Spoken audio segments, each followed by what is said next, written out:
get to the latest on Donald Trump and next summer's World Cup. The US president threatened to remove World Cup games from Boston because he believes the city is unsafe and run by the radical left. Well, Chief Correspondent Kaveh Solokar has an update on this. I think they're fighting back, aren't they, Boston? Yeah, the mayor of Boston is not happy with President Trump. The background to this is, of course, President Trump is very proud of the fact that USA are one of the hosts of the World Cup next summer. Let's not forget that there are also games in Canada and Mexico. But he is somebody who always speaks his mind, and he has been taking little sort of pops at his political rivals, the mayors of cities such as Boston, Seattle and San Francisco. He doesn't like the way they're run, and he has said, look, unless you make your streets safe, unless you comply with my wishes, I've got the power to take World Cup games away from you. But the question is, does he actually have that power? I'm not so sure. And according to the mayor of Boston, Michelle Wu, he certainly does not have that power. She was speaking in a podcast last night, and she said much of it, the hosting rights, are locked down by contract so that no single person, even if they live in the White House currently, can undo it. We're in a world where for drama, for control, for pushing the boundaries, ongoing threats are issued to individuals and communities who refuse to back down and comply to be obedient to a hateful agenda.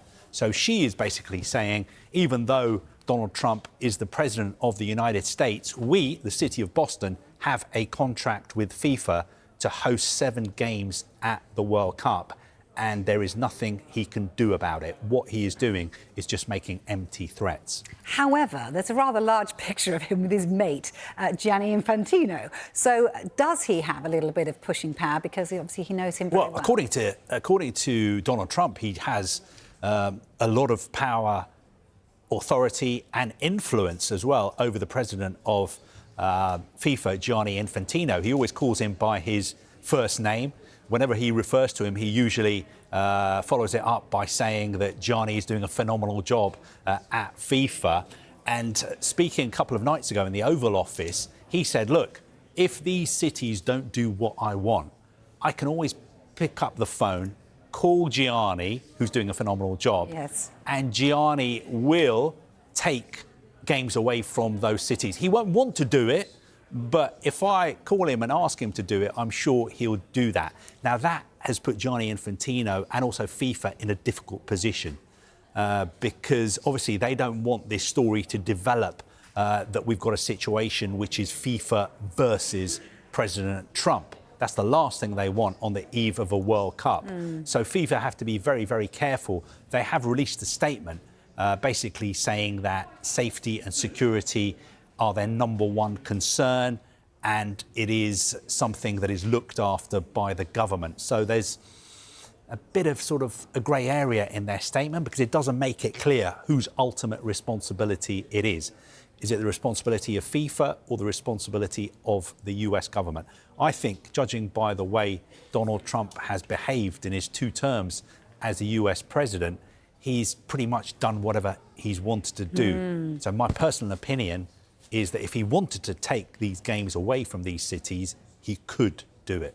Even though FIFA would basically say to him, please do not do this, because it would cause a massive headache for us. Yeah, I was just going to say finally and briefly, it's only, 8 months to go. So hopefully these are kind of hollow political threats, you'd think, but potentially they might not be. I think we have chaos. I think we have to get used to this because Donald Trump is very close to Infantino. He's got the Club World Cup trophy still in his office in the White House. I think the World Cup trophy's been there as well. He is quite interested in soccer, as he would call it. He's very proud of the fact that the World Cup is in the USA, Canada and Mexico next summer. So I think we'll be hearing a lot more from him. He's not going to keep quiet about this, and I think it could cause quite a few PR issues for FIFA going forward.